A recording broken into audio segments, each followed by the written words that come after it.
Hello, everyone. It's me, Bill Younger, again. This time I'm going to ask you to, or teach you how to actually calculate a divergence.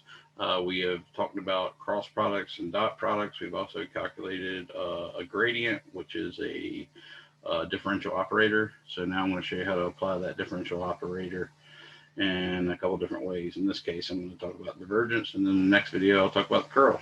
Let's get started.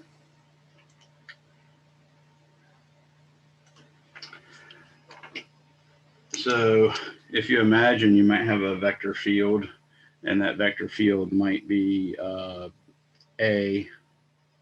of a of x, y, z, t, so on and so forth. It could actually have all those derivatives, all those variables.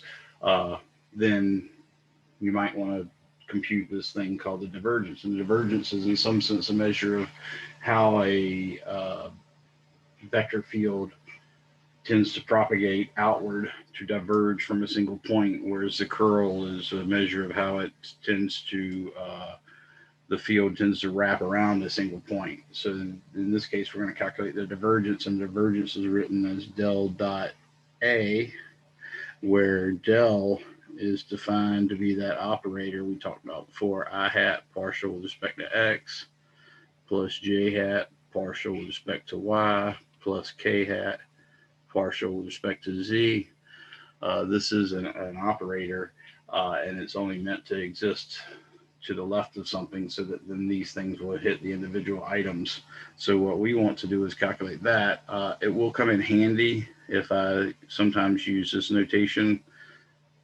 Partial sub x is the same thing as a partial with respect to x. Similarly, partial sub y is a partial derivative with respect to y, and partial sub z is a partial derivative with respect to z. Sometimes doing that can save you a lot of writing. One thing I also want to mention is I didn't mention it except in the notes on the gradient video, but in general, these formulas for gradient, divergence, and curl are quite different if you're not using Cartesian coordinates. So if you're using cylindrical coordinates, polar coordinates, spherical coordinates, parabolic coordinates, any of those kind of things, there's an entirely different process to go through, and I hope to have videos on that at some later time. So let's get started with the actual divergence. So as you can tell, the divergence is actually a dot product. We've already talked about the dot product.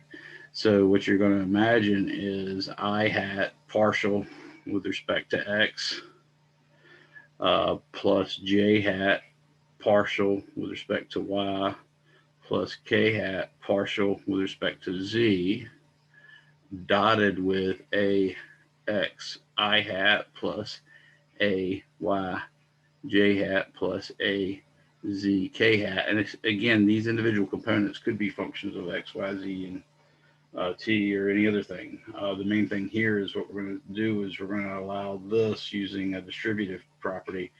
This first term is going to hit each one of these, but the dot product being a linear operator means the partial of a sub x with respect to x can come out in the front, and then you have I hat dot I hat.